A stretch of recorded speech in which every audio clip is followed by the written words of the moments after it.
संगम की प्रस्तुति।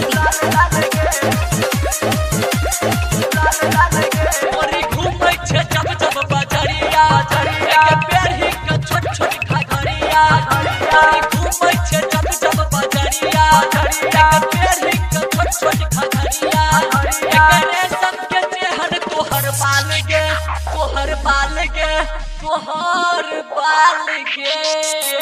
तोरी तोहर चुनरी छौलाल लाल गे रोड पे चलै छे कमाल चाल गे तोरी तोहर चुनरी छौलाल लाल गे रोड पे चलै छे कमाल चाल गे तोरी तोहर चुनरी छौलाल लाल गे रोड पे चलै छे कमाल चाल गे डीजे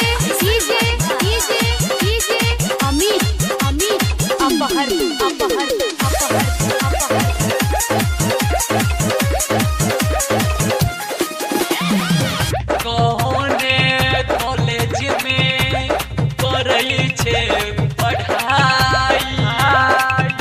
जुवन काम में होय छै लड़ाई गे होय छै लड़ाई हे गे छोरा सब कहै छौ सुन माल गे हे सुन माल गे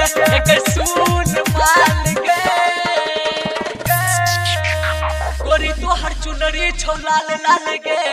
रोड पे चलै छे कमाल चाल गे गोरी तोहर चुनरी छौ लाल लाल गे रोड पे चलै छे कमाल चाल गे गोरी तोहर चुनरी छौ लाल लाल गे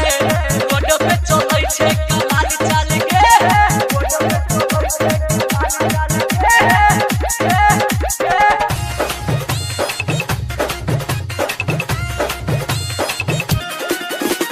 डीजे अमित अपहर सुंदरी रतन छे तोहर नै जोर छो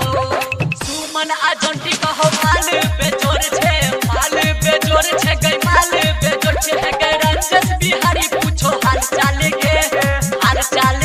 हे गई हाल चाल गे